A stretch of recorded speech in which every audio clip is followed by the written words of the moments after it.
सफलता नहीं, समर्पण सोचो, जीवन खुद बदल जाएगा। दिव्य ज्ञान में आपका स्वागत है। आज का गीता ज्ञान, भगवद गीता सार, अध्याय 4, श्लोक 20। त्यक्त्वा कर्म फलासंगम नित्य तृप्तो निराश्रयः कर्मण्यभिप्रवृत्तोपि नेव किंचित करोति सः।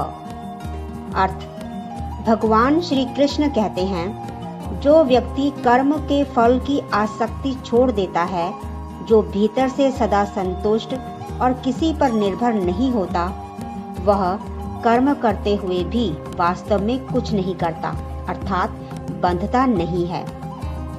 इस श्लोक में भगवान एक सच्चे कर्मयोगी की पहचान बताते हैं। जो व्यक्ति अपने सभी कर्मों और उनके फल में आसक्ति छोड़ देता है, जो इस दुनिया पर निर्भर नहीं रहता और परमात्मा में ही नित्य तृप्त रहता है, उसकी खुशी बाहरी चीजों पर निर्भर नहीं होती, वह अंदर से ही संतुष्ट रहता है, वह अपनी शांति और संतुलन के लिए दूसरों या परिणामों पर निर्भर नहीं होता।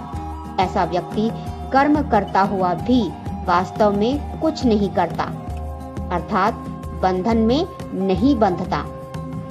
इसे सरल भाषा में समझें। जो इंसान कर्म करते हुए उसके फल के बारे में बिल्कुल नहीं सोचता, वही जीवन में आगे बढ़ता है।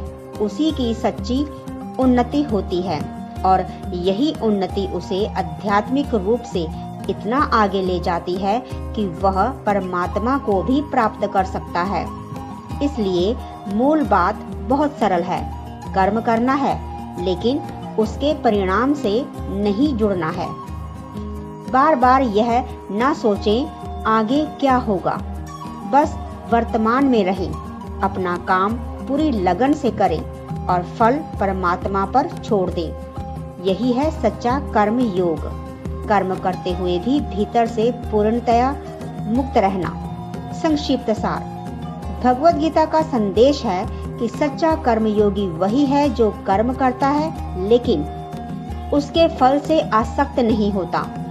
वह व्यक्ति न दुनिया पर निर्भर रहता है, न परिणाम की चिंता करता है और परमात्मा में ही संतुष्ट रहता है। ऐसा इंसान कर्म करते हुए भी बंधन में नहीं बंधता और धीरे धीरे आध्यात्मिक उन्नति करते हुए परम शांति को प्राप्त करता है। कर्म करो, लेकिन फल की चिंता छोड़ दो। यही सच्चा कर्म योग है। धन्यवाद।